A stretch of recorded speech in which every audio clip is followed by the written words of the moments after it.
Bugün yeni bir metabolik asosiyativ kartlar haqqında məlumat vermək istəyirəm.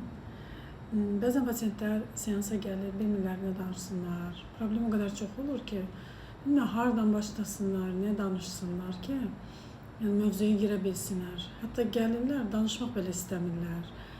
Fikirləşirlər ki, ən vaxtı bəlkə danışmayım, bəlkə heç bir mövzuya toxunmayım. Aid olmayan başqa mövzunu danışıb gedirlər.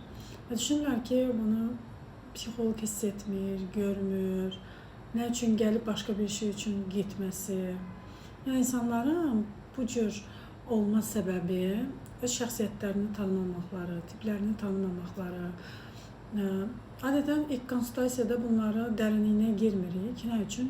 Pasient ona hazır olmaya bilir, öz haqqında dərin informasiyaları bilmək. İkinci də ki, o haqda sual vermir ki, mən necə insanam, mən hansı şəxsiyyət tipinə aidəm və bunun üçün müəyyən bir testlər lazımdır, müəyyən bir yoxlanış lazımdır ki, o insanla özü haqqında eşitmək istədiyi doğrulara hazır olsun. İnsanlar özləri haqqında doğrunu eşitmək yox, yaratdıqları maskanı, özləri haqqında uydurduqları miflərə inanmaq istəyirlər və bununla da həyatı getmək istəyirlər. Məsələn, öz güvəni olmayan bir insan narsistik şəxsiyyət tipində olmasını eşitmək istəməz. Çünki özümü sevirəm, özümə dəyər verirəm, özüm üçün nələrsə edirəmsə, yəni hər şey özüm üzərimə qoyuramsa, bütün pulu deyək, bütün resursları, bütün xərci, məsələn, əgər mən özümü sevirəmsə, özüm üçün alış-veriş edirəm, özüm üçün hər şey edirəmsə, özümü sevirəm. Əslində, bu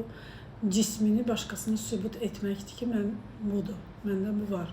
Amma ruhda isə ego varsa, ruhda başqasını əzmək, başqasına üstün olmaq hissi, başqası bacarmır, mən bacarıram, mən beləyəm, mən eləyəm deyirsənsə, burada böyük bir boşluq var. Bunu psixoloqa gələrək ilk seansdan eşitmək istəməz və eşitməyə hazır olmur.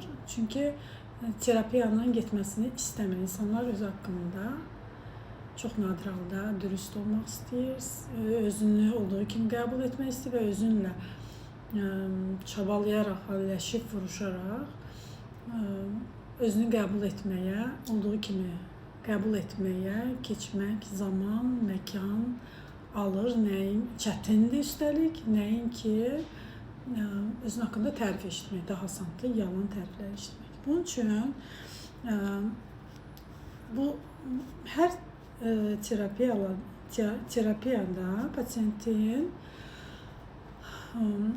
həll etmək istədiyi, toxunmaq istədiyi mövzu var ki, bəzən onu imkan vermirlər. Özlərinə o qədər blok edirlər ki, ona imkan vermirlər və müəyyən metodikalardan istifadə etmirlər. Bəzən deyirlər ki, mənə niyə bu metodikadan istifadə etmir? Çünki ona hazır deyilsən, onu eşitməyə hazır deyilsən, onu eşitmək üçün müəyyən bir ruh səviyyəsinə qalxmaq lazımdır ki, insan özü haqqında doğruları eşidəndə aqressiya yox, onu dəyişmək üçün yolları və onu aparacaq, o yollara gedə biləcək, əlindən tuta biləcək insana hazır olsun. Hazır olmayan da bastırmağı və davam etməyi seçirik. Bastırıb davam etdiyimiz hər bir şeydə bizə geri dönüş çox ağır vəziyyətdə gəlir.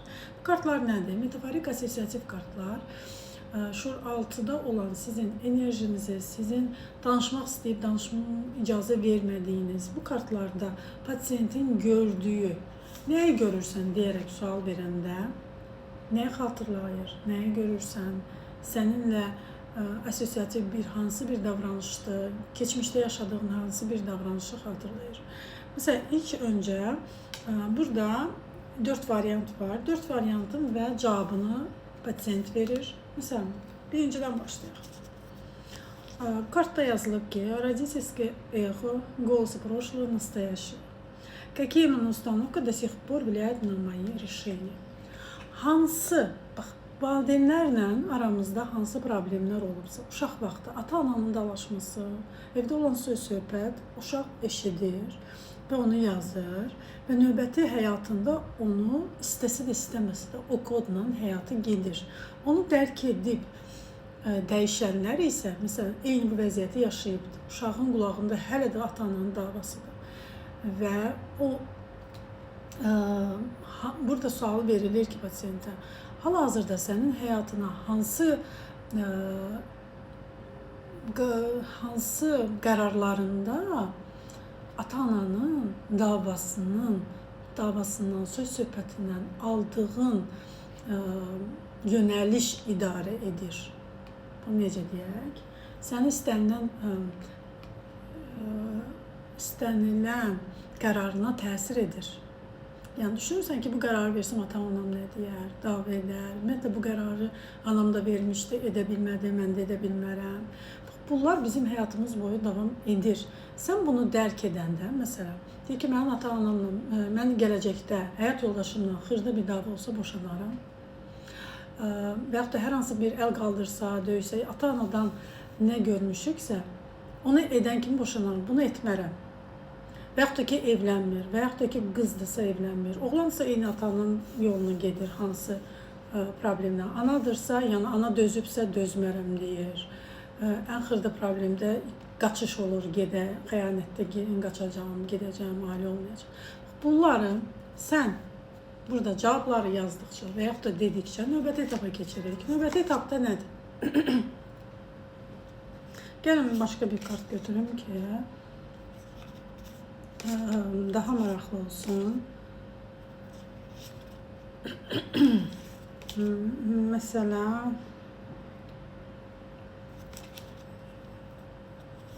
bak burada deyir ki, целостная история, приятно всех главных.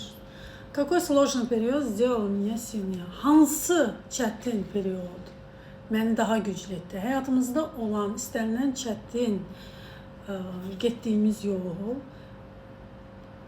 ayağa qalxıb yeni bir puzzle birləşdirməyimizə kömək oldu. Bunu dərin, düz mən burada test soruları verirəm. Bunu dərindən düşünərək, dərindən cavab verərək pasiyentin şuuraltısında yatan, hal-hazırdakı yaşadığı işlə bağlı, evlə bağlı, ailəsinin ünsiyyətlə bağlı, insanlarla sosial münasibətlərlə bağlı hansı problemə təsir edibsə və onu həll edərək yeni etapa keçir və bunu yaşamır.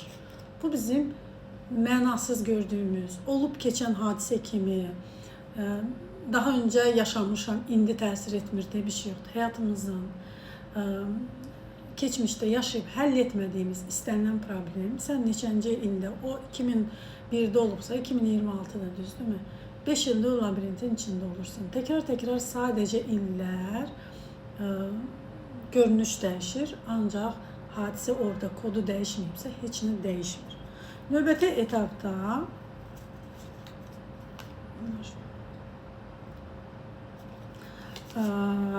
какой части обычно?